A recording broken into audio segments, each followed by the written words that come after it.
Hi, I'm Tim. Welcome to our channel and thanks for logging on. Well, I'm going to have to zoom out a little bit to do justice to this one. Today we're discussing the Audemars Piguet Royal Oak Offshore Shaquille O'Neal limited edition of 960 pieces in stainless steel. You can see and you can purchase this giant on our website.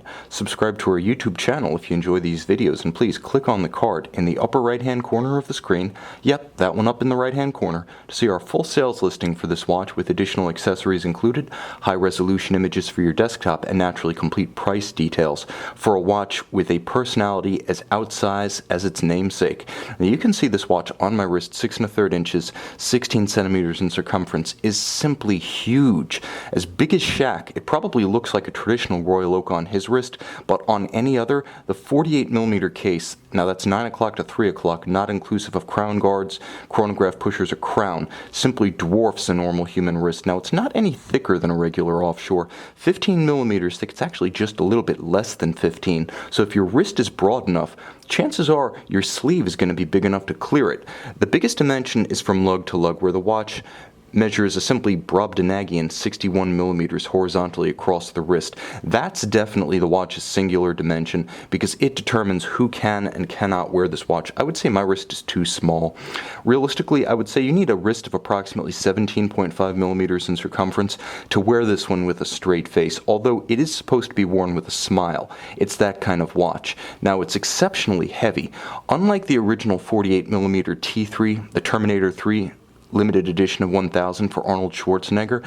This one's in steel, not titanium, so you feel every one of those 61mm lug to lug. The watch is hefty and it has a solid case back. The solid case back by itself probably weighs as much as certain ultra-thin watches. You'll also note that although it is borne on a strap, the strap is simply huge, one of the largest executions of the famed hornback alligator leather strap that Audemars Piguet has ever issued. It features folded sides, features a contrasting red hand stitch, and this is a throwback back to the future, so to speak, but this 2007 limited edition uses the single mono-hinge lug design that debuted with the very first strap-borne Royal Oak Offshores in the early 90s. It hasn't gone over to the dual plot system. You'll also know that the strap is secured by screws, not spring bars. That'll give you a little bit of peace of mind, and it's the kind of quality sort of insurance policy you want to see on a watch this heavy. No spring bars, but bars borne by screws, threaded in and secure. It has an immense pin buckle, beautifully finished. You can see it's all of satin finish with an Audemars Piguet logo engraved. Handsome, makes for easy adjustability on the fly. And if, like Shaq, you tend to spend a lot of time in the air, this one's also remarkably tough, featuring the caliber 3126 internally with a Dubois de Praz 3840 chronograph module.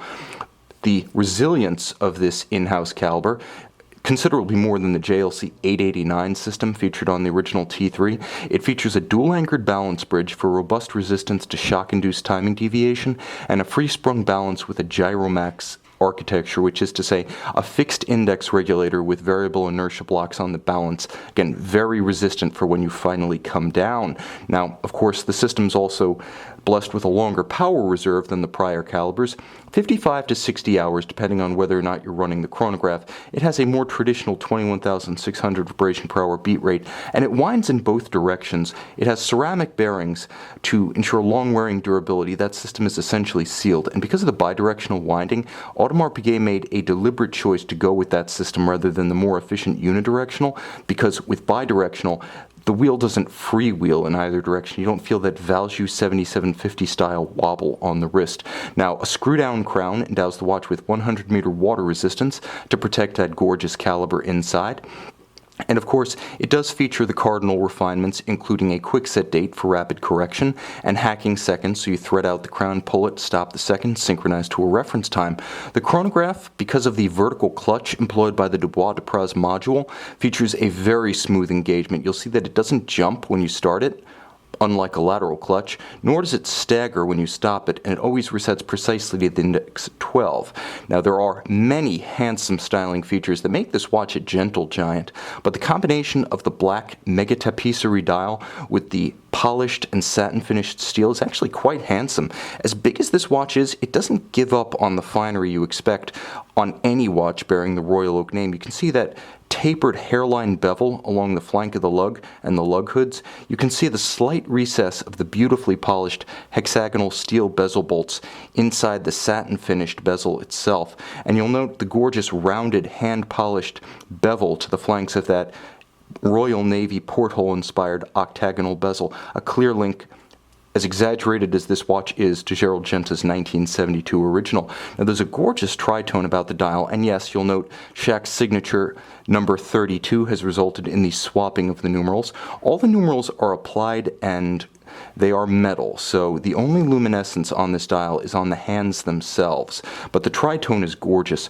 Red, black, and white, it's a combination that served many sporting chronographs well over the years. You'll also note the dial has tremendous depth, everything from the sunken date to the bowl-shaped, heavily dished Rayhaut featuring the red tachymetric scale, to the actual texture of the tapisserie itself.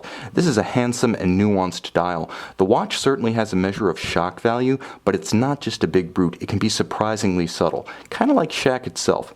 You can see this watch, and you can purchase it in the name, in the memory, in honor of Shaq, on our website.